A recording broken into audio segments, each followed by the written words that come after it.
Where and when was your brother born? My brother was born in 1935 in Edmonton. I didn't like him being born. I really liked having my parents all to myself. So you were stuck then as the babysitter? No, never. Nope. My mother said that that's all she ever did, so I didn't have to babysit unless I had nothing better to do. So I did very little babysitting. I did once in a while, but you know. And were you the type of siblings that fought every chance you could? No, actually, my brother and I got along. We got along pretty well. The worst thing I remember doing to my brother was dragging him down the steps on his back or something by his feet. But other than that, I can't remember us. We had a very funny thing happen. He was 6 years younger than I was, and in those days, you know, when you had family trouble, sort of, and so forth, somebody was bullying your brother. Like it was your duty, you know, as the older brother, or in this case sister, to beat up on them. So these boys are about 3 years old, my brother, and they kept beating up on him. So one day I decided to do something else. So I found them and I beat them up. And they said, well, you're older than me. I said, well, you're older than my brother. You know, and that's the way we sort of, those days, that's the way you sort of solve things. I mean, you don't worry about bullying. Your older brother or sister would take care of that. You know, but it's very much changed now, yeah. So you went through the whole school system, all the grades? Yeah. And your brother did the same? Yeah. And did you always go to the same school? My brother did. I changed schools, let's see, once, twice, 3 times.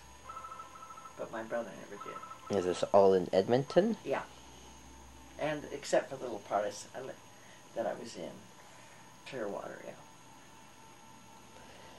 Did it always seem like you would both definitely get through school, or was there ever a time where it was like, no, you're going to be pulled out because you got to go to work young or anything like that? No.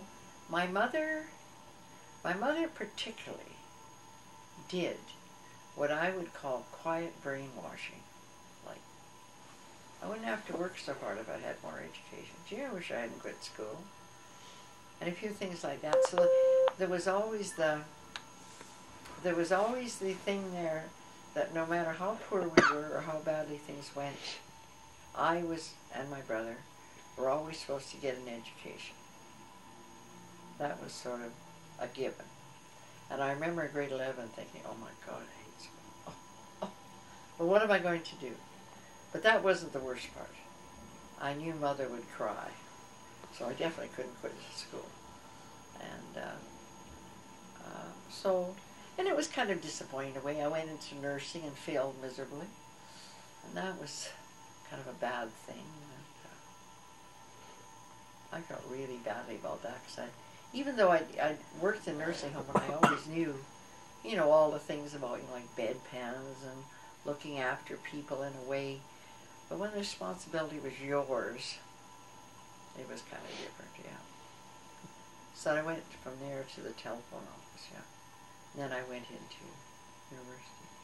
Did the teachers treat the children differently, whether you were a boy or girl, in terms of opportunities and expectations? Well, it's certainly in my generation,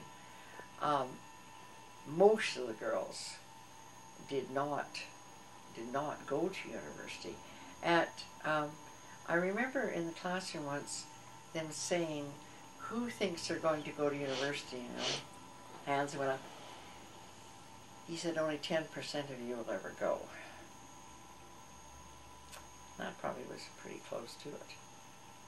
You know, because I was the only one from both sides of the family. There was lots of kids, 30-something at that time, you know, 30-some cousins on one side and 13 on the other.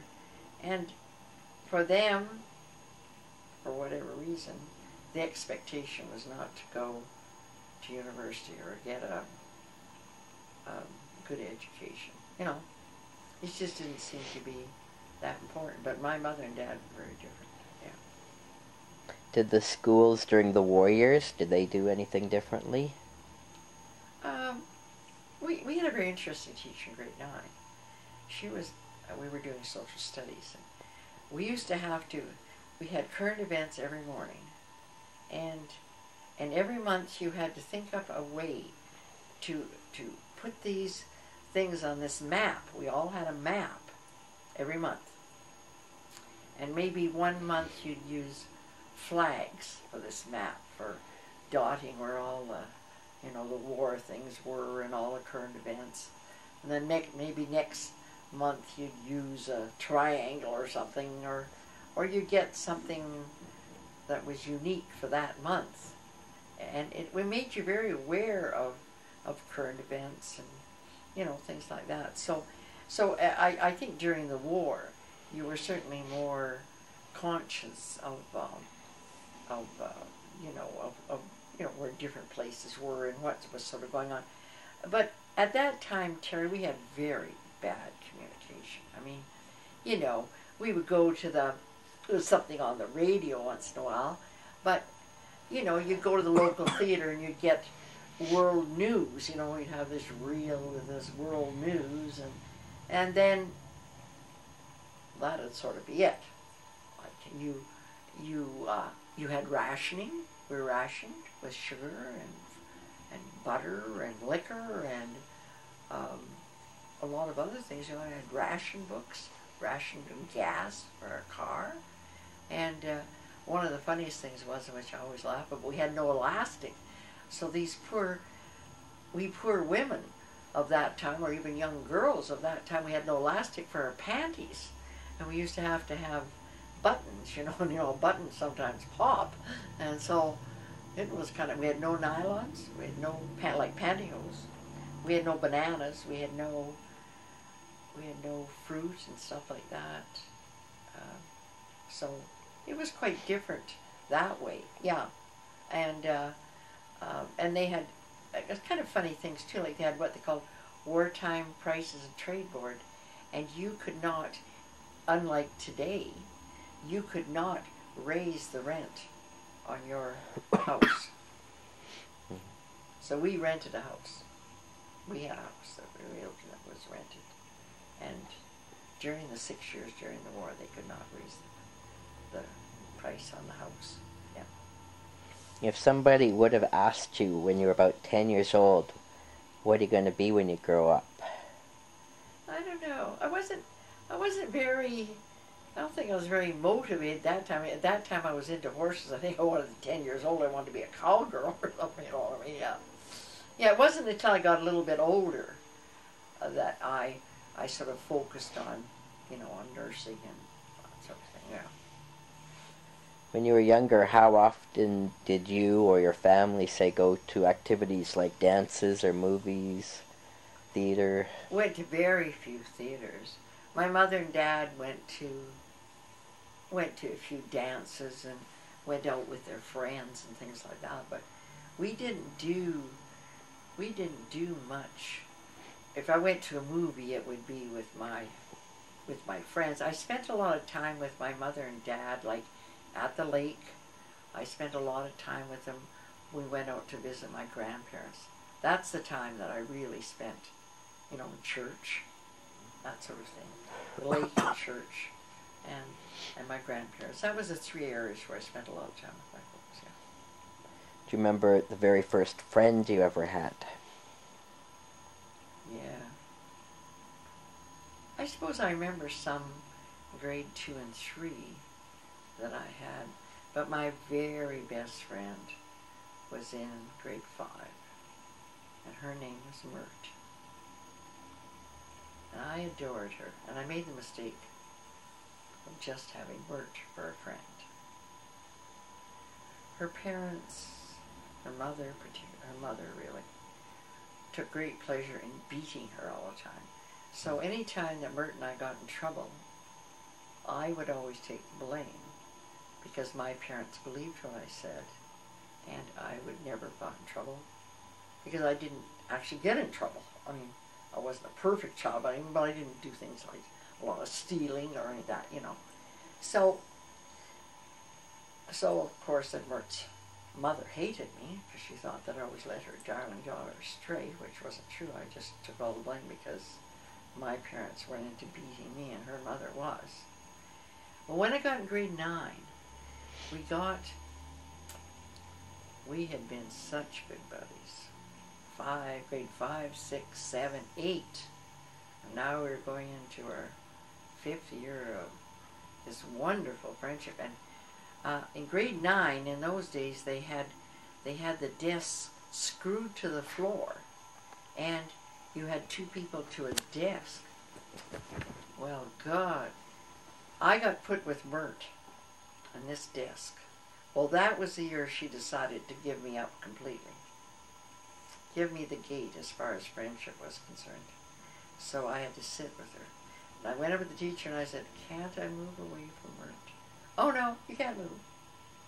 So I had to endure all year sitting with her, knowing that she no longer even liked me, which was the hardest thing for me ever to do. I made up my mind after that I was never going to have one friend. It was one thing it taught me. No. Do you remember any specific heartbreak moments when you were younger? Oh yes, my goodness, you'd have these crushes on these guys and they wouldn't even know you're alive, you know. I seem to have quite a few of those, yeah. And then you grow up and you find out that a lot of guys had crushes on you that you didn't even know about. You know, someone tells you later on in life, yeah. So when would you have started dating? Well, actually, I started dating quite young. 15, 16, somewhere in there. But I went with what we call at that time the gang. So there was 3 boys and 2 girls. And we traveled together 90% of the time as a group. Although Bill and I were a pair, and so was this other couple. And then there was one extra fellow. And we did everything together. Like we skated and skied and played tennis and went to each other's houses and went to say Banff and Jasper together, and you know what I mean. We had a wonderful time. We were a great bunch. When I was 19, Bill wanted to marry me, and that's when I said, "No, I want to get an education. I want to go out with other guys, and I want to travel." Well, I did everything that I said I was going to do. So, Where do you think you'd be now if you would have married Bill? I'm telling you, I'd have made him the most unhappy guy in the world. We'd have probably been divorced. I mean, I just wasn't ready. Like, I can remember when I was 18, one of my friends saying to me, "I'm getting married. Why don't you get married, Peggy?" I said, "Me?" I said, "I can't even look after myself." I said, "How can I look after somebody else?" I mean, I was mature enough to know I was immature. That's what I always say. Yeah. Where were you able to do horse riding when you lived in the city? I did all my horse riding actually when I was out at Chip Lake at my grandma's place. But when I was in Edmonton, I did a fair amount because I would take my money and I would rent horses and ride them. Yeah, so I did, you know, a fair amount of riding even in Edmonton for that reason, yeah. Was your brother into the horses? No, my brother never cared for a horse at all. No. What kind of activities did you and your brother like to do together? Or had to do together? Oh, had to do together, yeah. Well, my brother and I, well, we certainly enjoyed the time together at the lake. Like, we really spent quite a lot of time together there. And some time out at Grandma's place. But church wasn't one of the things we shared because my parents didn't insist that he goes to church the way they did with me. So I wasn't able to share that part of it. But I never felt that my brother was at all an antagonistic child, you know what I mean? I thought my brother actually was a pretty good kid, you know, yeah. Did your parents treat him any different than you? Well, I felt that he was spoiled a lot more, and I think one of the things that I think was so sad in a way was, okay, they didn't make him go to church. Well, that's one thing, but they didn't make Donald participate in the family things that I was made to participate in, and so consequently, he's not the family person that I am. Like, he doesn't enjoy the cousins and the extended family the way I do, because that was expected of me. Yeah. And the Leslie women were famous for spoiling their sons. And I'm not saying my son wasn't spoiled, but my husband had equal rights in that department. Right. He spoiled as much as I did. So, but I feel that the men in those days, I think, were treated a little differently than women. You know, that the women were expected to wait on.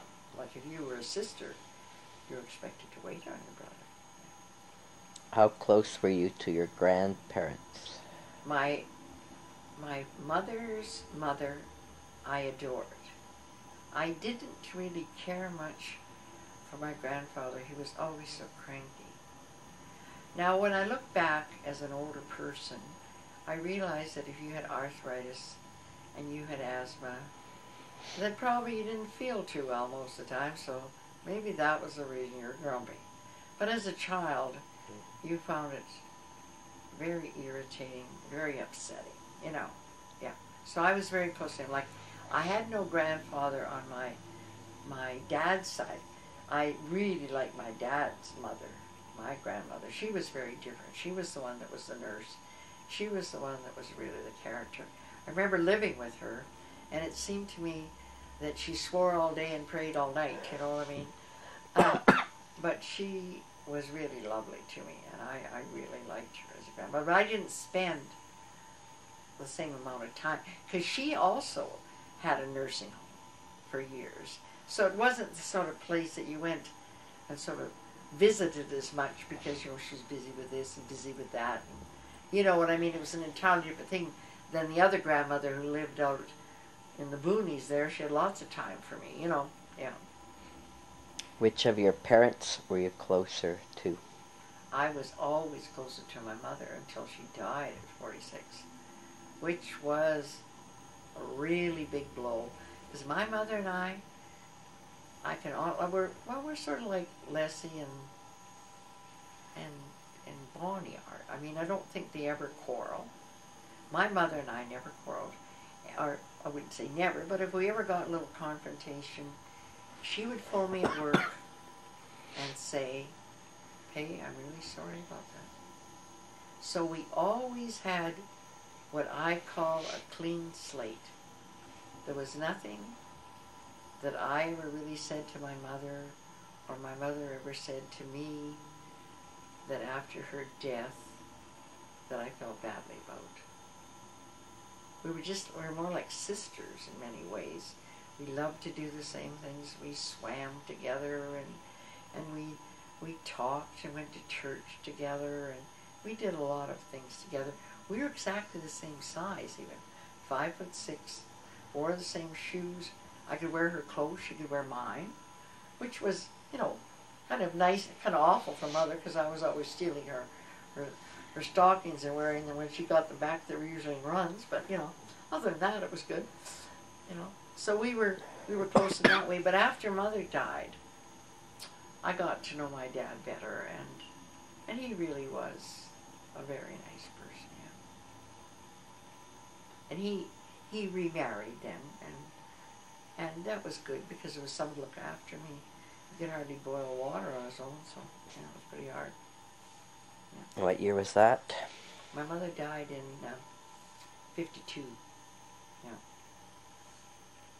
So it was... And how did your dad deal with the death? Oh, he was devastated. Like, he really, really loved my mother. It was so hard for him. But, you know, as I say, he couldn't look after himself. I tried looking after him for a year after Mother died.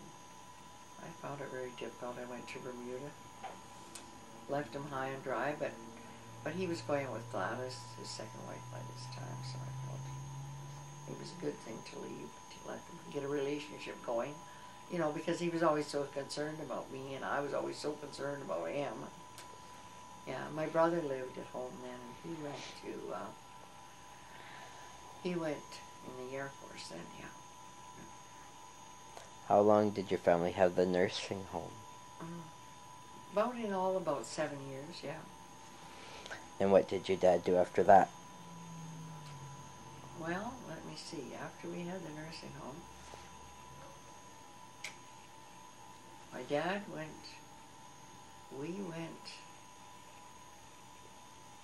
while we had the nursing home, was it while or was it after? Anyway, my dad had a service station, and this was a gold mine because we were right next to the Parliament buildings in Edmonton. All the people in the Parliament buildings left their cars there and everything. And then my dad got in a fight with SO and with the mechanics and everything else, so he lost the garage. And then we went into laundry business. We were doing well in that. That was just after oil was discovered. There were a lot of people going from Edmonton to different places, lots of oil workers, and we'd get all their laundry and stuff. My dad, he got tired of working at the boiler. He was the boiler man. Well, he didn't like to do boiler work anymore, so we lost the laundry. That was hard. And there was a lot of setbacks, you know. Did your family always have a car during the Depression? We had a car sometimes. I remember we had one when I was 6. But we didn't always have one, no. We didn't have one really on a regular basis, I don't think, until I was maybe 12, 13 in there, yeah. We just didn't have one. Yeah. A lot of people did, like in those days.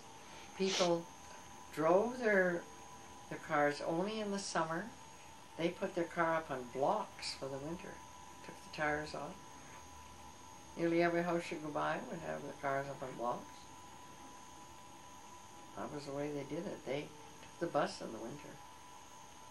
Back in the 30s and 40s, did Edmonton allow horses through the city?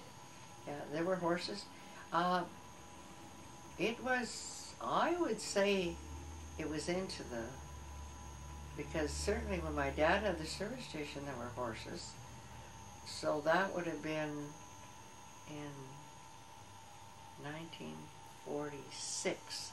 And there were horses up until, I'd say, probably 1960. Like, for instance, we had an ice man who had a horse. We had a bread man who had a horse. We had the milkman who had a horse.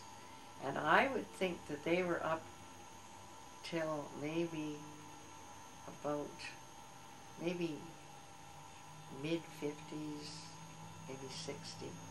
I think the loveliest sound I ever heard was one morning, I don't know why I was there. I can't remember why I was there. But I was underneath, I was in the park, underneath the high-level bridge. And all those dairies left very early in the morning and went clomping across the high-level bridge. Well, if that wasn't the most beautiful sound in the world, to hear all those horses' hooves on the bridge, yeah. Do you remember when your family first got a phone? No. We had a phone. I think we probably had a phone when I was about, I'd say probably 10. Yeah.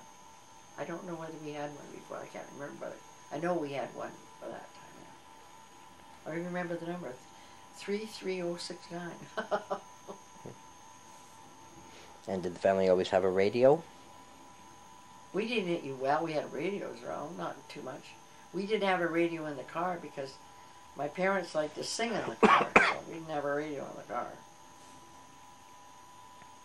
What kind of things did your brother like to do when he was younger? Well, that was a funny thing about my brother. He never really did. Like, as an adult, he was a very, very ambitious person. As a child, he didn't do that much. He was a good skier. He played the piano a little bit. But I was kind of, I must say, I was kind of disappointed in him. When he was 15, he started running around with these guys. They weren't bad people. They didn't drink or smoke or particularly womanize or anything like that, but they didn't do anything. And so therefore it meant that my brother quit school in grade 10 because these guys weren't interested in school. So that was a big blow to my mother. He did that. But he stayed living at home? Yeah. He lived at home until he went into the Air Force. He would have been, let's see, I was 23. So he'd have been about 18 when he went into the Air Force, yeah. He was in there for a few years, yeah. And what brought him to that? Well, he didn't really know what to do. He didn't have any training. And I happened to be going out with a guy that was in the Air Force. I said, oh, God, I don't know what to do with my brother. He doesn't seem to be going anywhere. He said, oh, I'll take him around the tour of the Air Force. Maybe he'll decide to join the Air Force. So he did. Yeah. And how did your parents react to that? Well, by this time, my mother was dead. And my dad, I think, was happy to get him, going somewhere because my brother, for some reason, just didn't seem to get off the ground at that time, Yeah. And then he got married very young and got out of the Air Force after about 4 years. And then he became an electrician. And he's become very successful. He did all kinds of trades, like he did boiler making, and then he went into gas.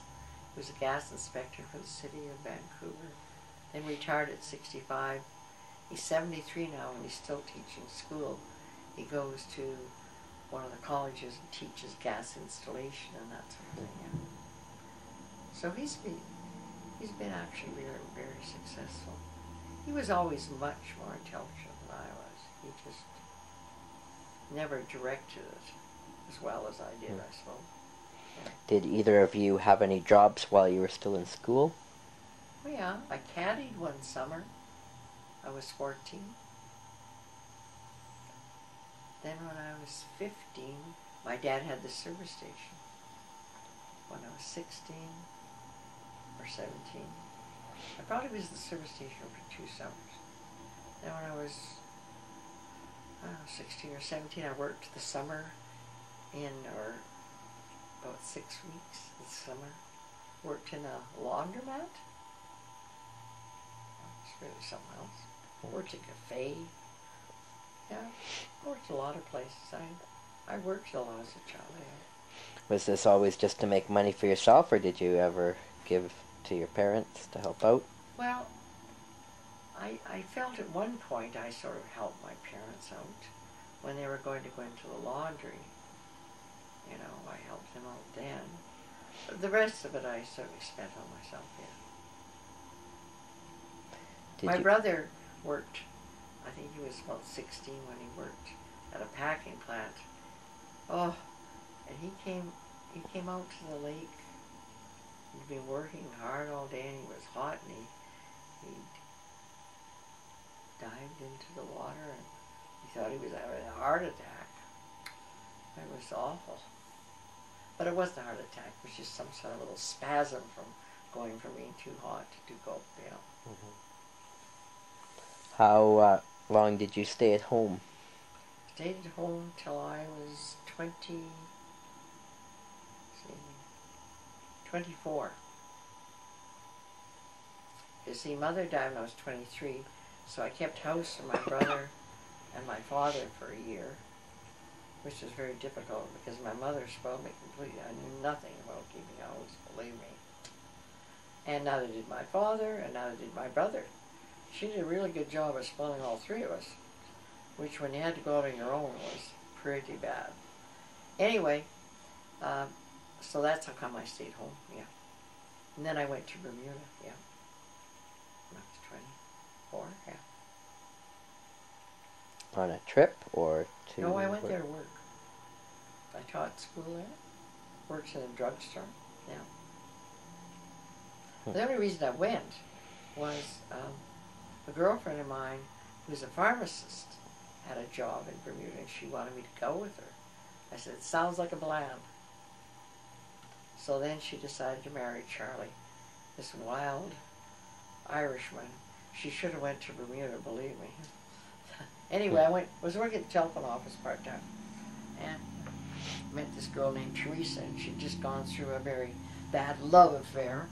So she was happy to go to Bermuda, so that's how come I went. I was there for about a year and a half. What year did you graduate high school? Would have been 48? Yeah, it was 48, yeah. And which school is that? That was what we call Old Strathcona in Edmonton, yeah. It's Barcalet. What do they call that one? I never say it properly. The one for the smart kids? Barcalet? Anyway, it's not a regular school anymore. No phys ed or anything like that. Just really, the academics. So when you graduated, did you have a plan then, what you wanted to do? Yeah, I wanted to go nursing then, yeah. Okay. And you took nursing for how long? Just 4 months. I don't know, I guess I was just too boisterous. I don't think I was mature enough and all those things. But however, the nursing people were very sweet. I did have varicose veins and I did have a bad back. And they called Mother in and said, well, the reason Peggy's not graduating is because of her bad back and her varicose veins. But I knew better. But my mother went to the grave thinking that's the reason I didn't make it nursing. But I never told her. You said that you always considered yourself a tomboy? Yeah. And why was that? Oh, because I liked running and riding and bikes and skiing and skating and, I just loved things that were outside and they were invigorating and they were this and that, always running around doing something. Did you not dress like a proper girl all the time? No, I don't think I did. My mother was not really into clothes. And so I don't think there was enough money for me to dress well. And in those days, I remember there was only 2 girls in our school that dressed really well. And we knew who they were. And for the rest of us, we just slopped along in what we had. Like there was no designer clothes and there was no sort of stigma, I don't think, about clothing particularly. Yeah.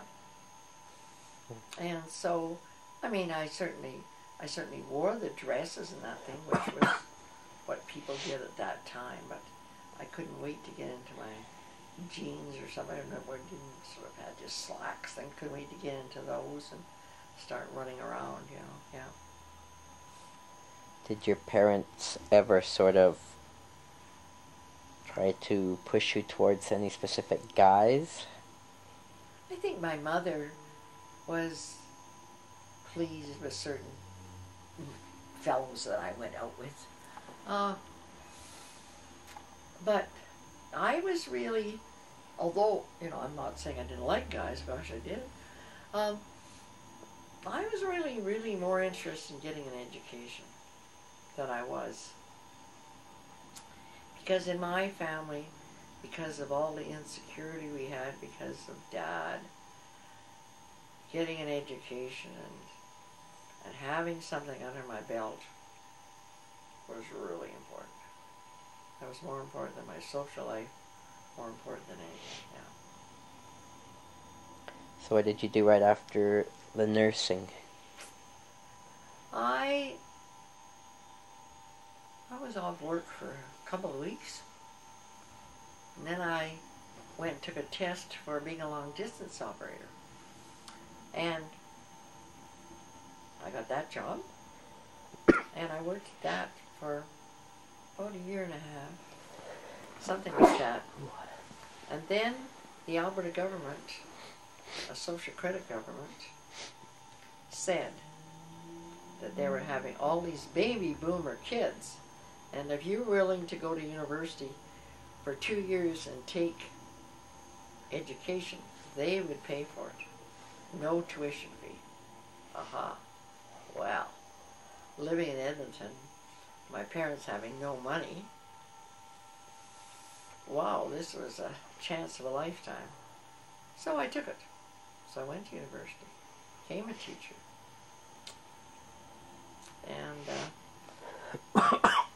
unfortunately, my mother didn't live to see me graduate, neither did my father. He died before I was able to finish it off. What year did your dad go? Eh? What year did your dad go? 74. The reason I mean, he certainly lived to see me teach and stuff like that, but then I went back to university when I was in my 40s and finished off my education, like my degree. So my dad died 3 weeks before I got my degree. Yeah. And he'd been such a supporter of it. It was really sad, yeah. How did you originally afford the nursing? You didn't have to pay anything in those days. And you got free room and board in the nursing residence, yeah. So it was no money outlay of any kind at all. And the guy that you said you dated for a number of years? Yeah. And then what happened? He said he wanted to marry you, and you ended it then? Yeah. He went off his way. I went off my way. And then many, many years later, his wife died, and then Ray died, and then we went back together again. But he just died in February. So that was hard. But it was wonderful going out with him because he wasn't really interested in living with me. And he lived with his son on this farm, and I lived in my little place, and we went out for supper and, to shows, and we biked together and skated, and, and he loved curling. We go to curling things in the Briar and all that stuff. Had you stayed in touch over the 50 years? Sort of. Not directly, but I was a very good friend of his sister's. So over the years I sort of knew what he was doing, where he was going, and this sort of thing. And once in a while we'd all have a party together, not very often. And of course Ray never really felt at home in this group because this was a group I had when I was so young. So there was not much going on, no. And then relationship-wise, what did you do after him back in the 50s? Well, then I went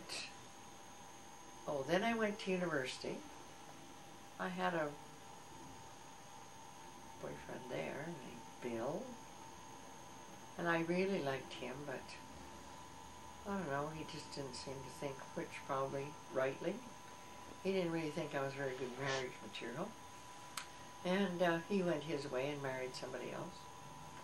And then I only worked 1 year at the Air Force Base out at Namao until I went to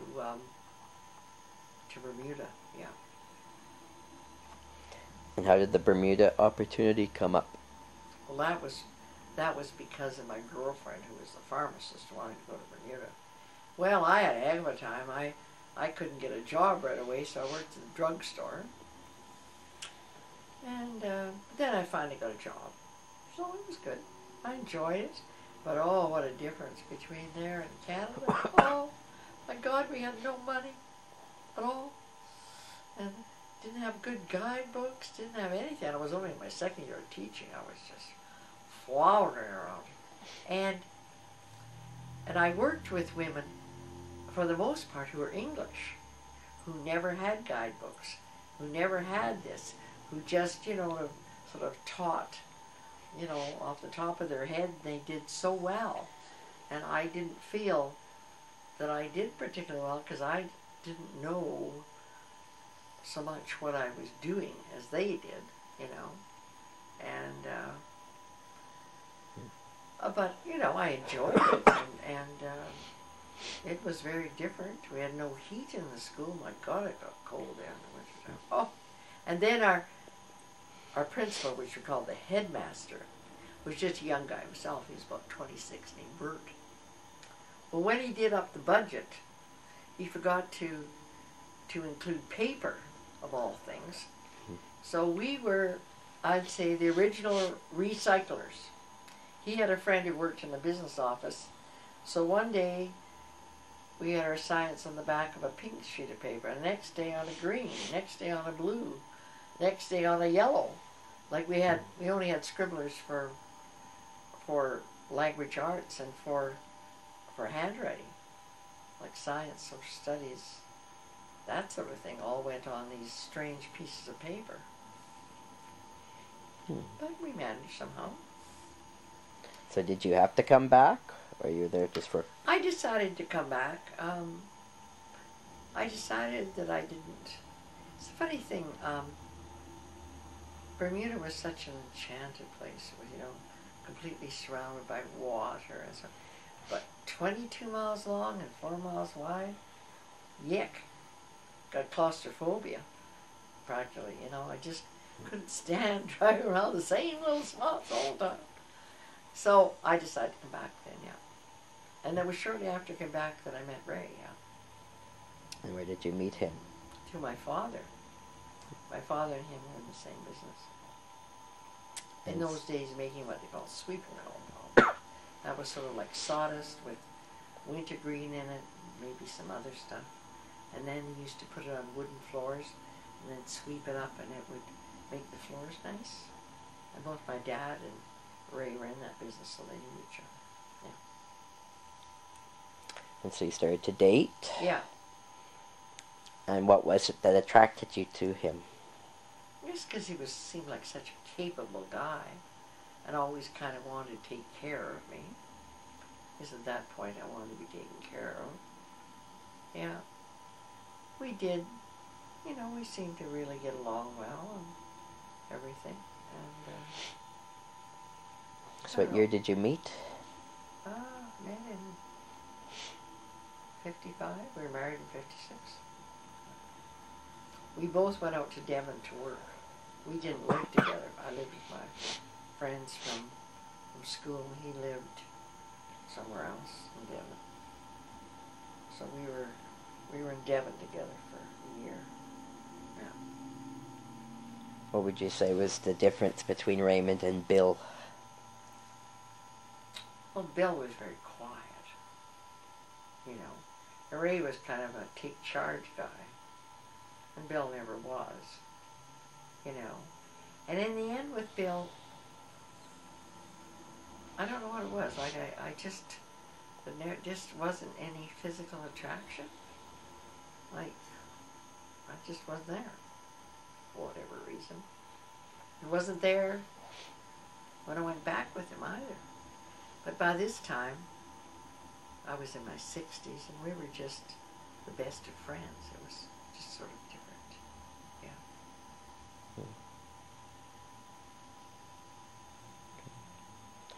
Do you think when you came back from Bermuda, your attitude towards life had changed? Yeah, it was certainly an education. You know, to go to another country and actually live there. I mean, it's one thing to go on a visit. You get kind of an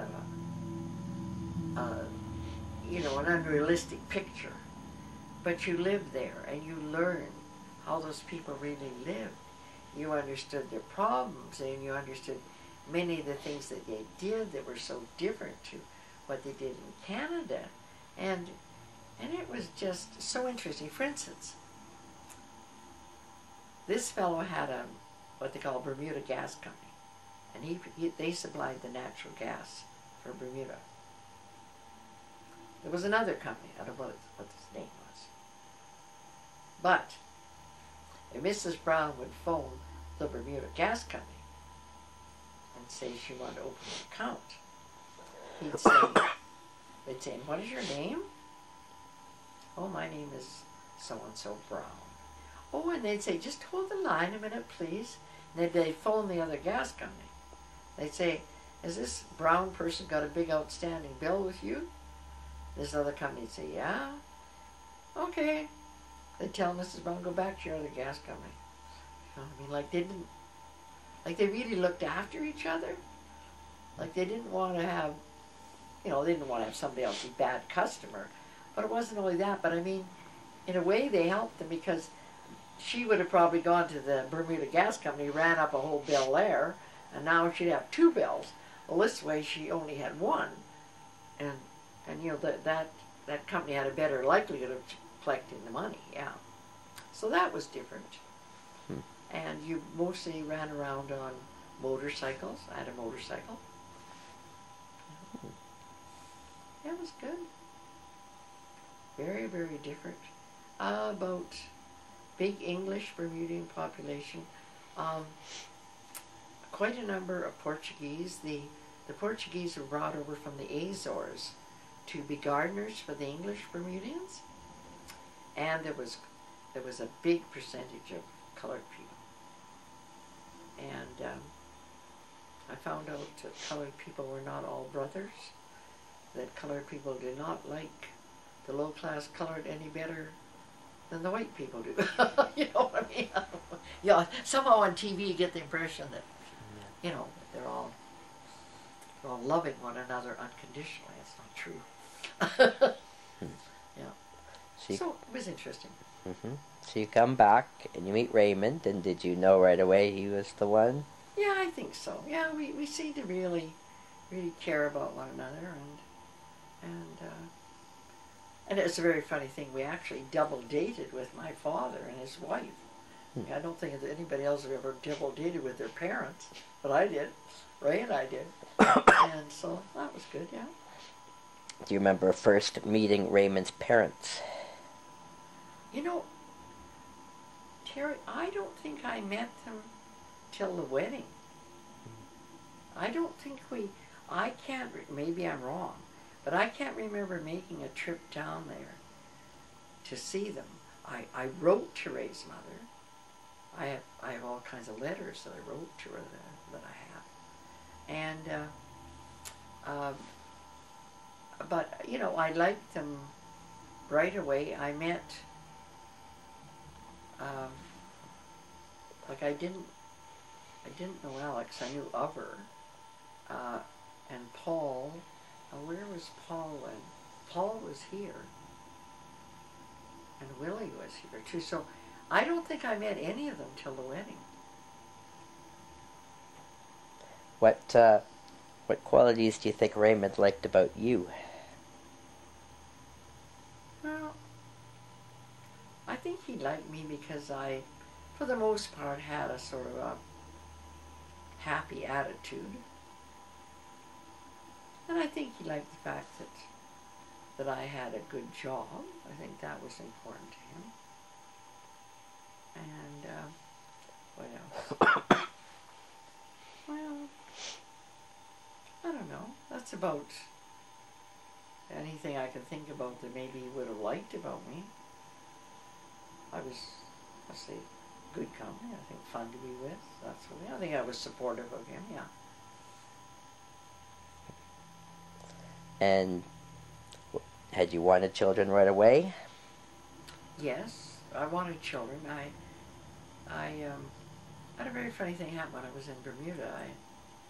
I was looking after this group of they're probably about grade 2, grade 3.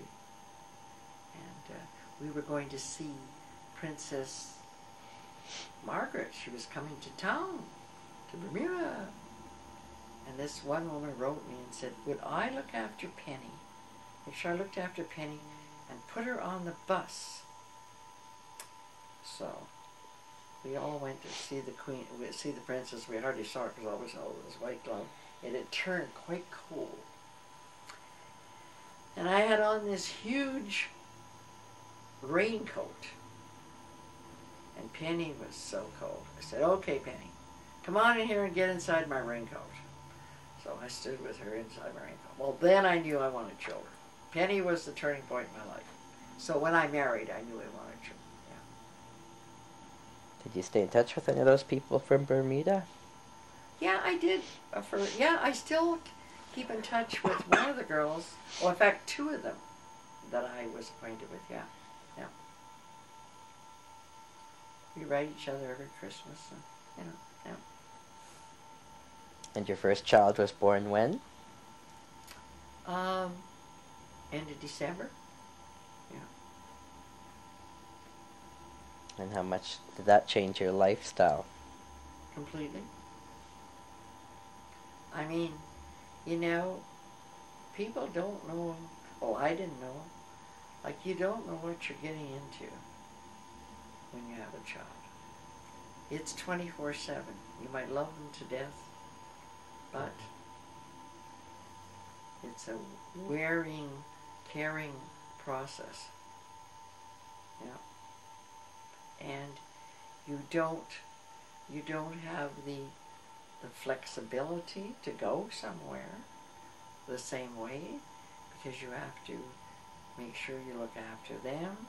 And if you do go somewhere, my God, the amount of stuff you have to pack, you know, and it's just a complete life change. And I think for Ray it was very hard too, because I would advise anyone to wait at least 3 years after they're married to have children, because then you get to know your husband.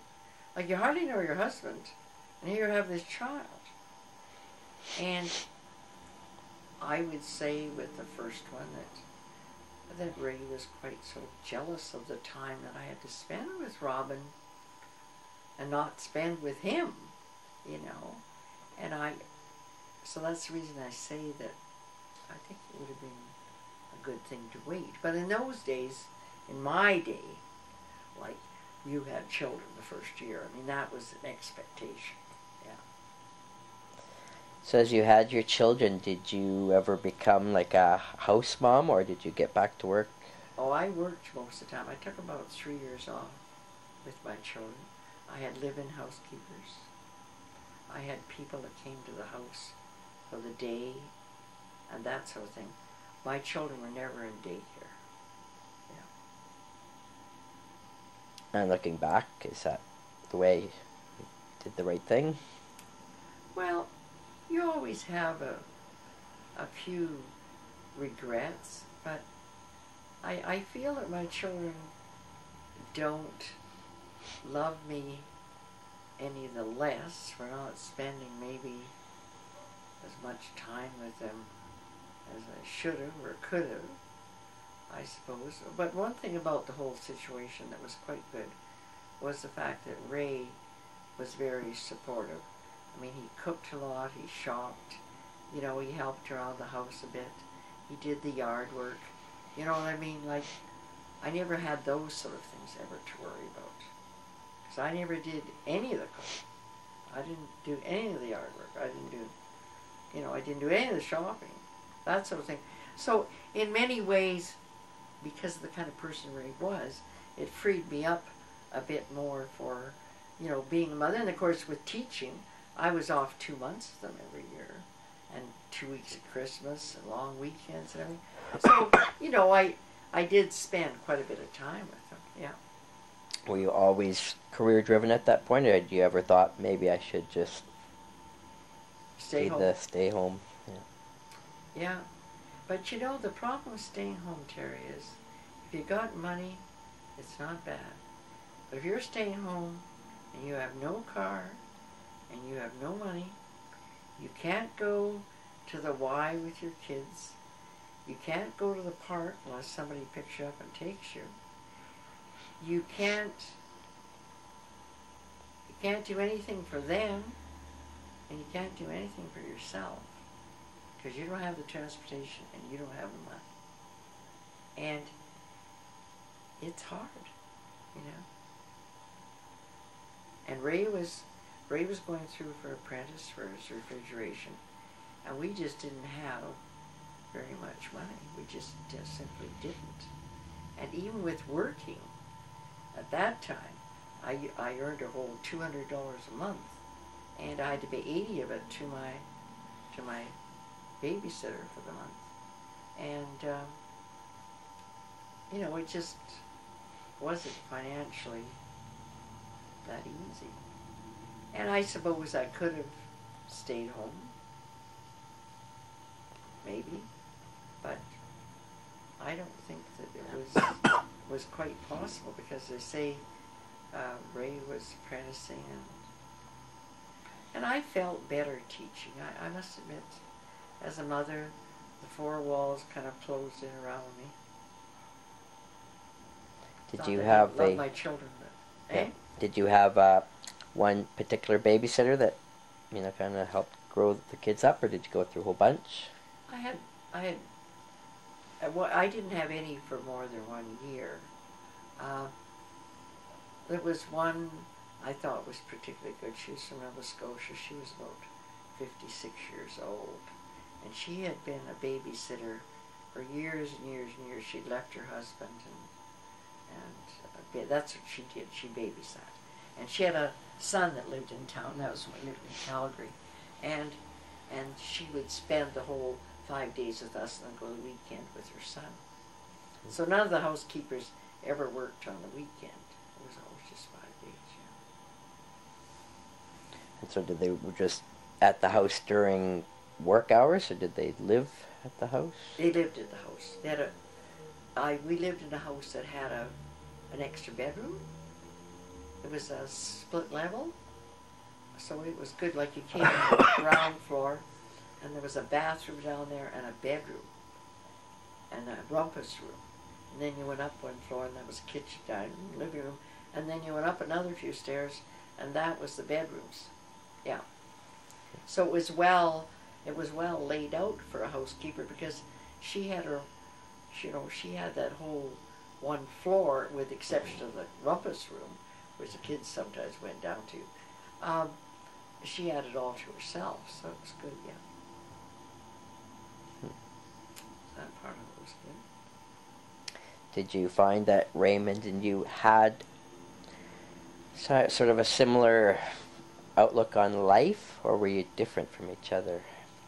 No, I think that's one area in many ways where we agreed.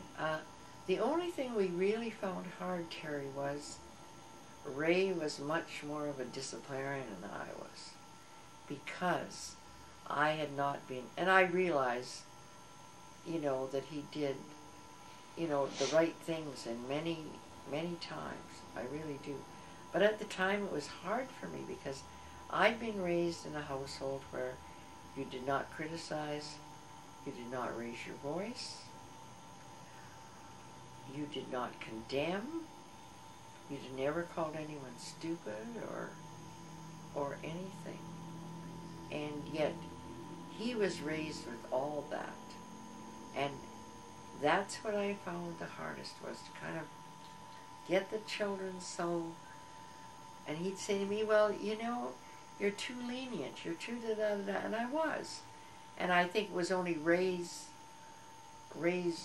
discipline that made them the children they are today, much more than me. I mean, I was supportive, I was this, I was that, but looking back, I realize that I was wrong in many ways, and that he was right. And that's where we had our worst things. We never really had any, which often married couples do. We really had no fights about money. We just didn't. He managed the money for the most part, and that was it. I'm not saying I didn't have my own bank account. I did, but he managed the money. Do you think that both you and Raymond grew up to be just like your own parents? no, Ray did really not want to be like his father.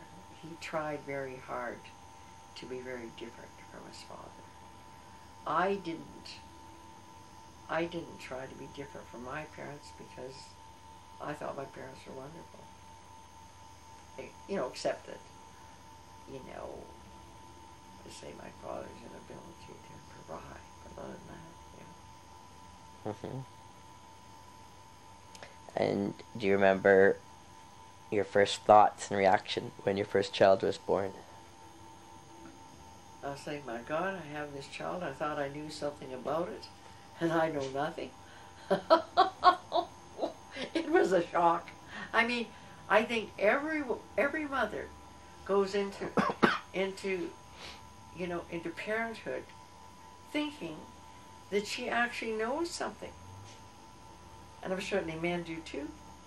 And when this child arrives, Terry, I mean, you know nothing. You don't know how to change a diaper. You don't know how much to feed them. And Robin was colicky, so she was crying a lot.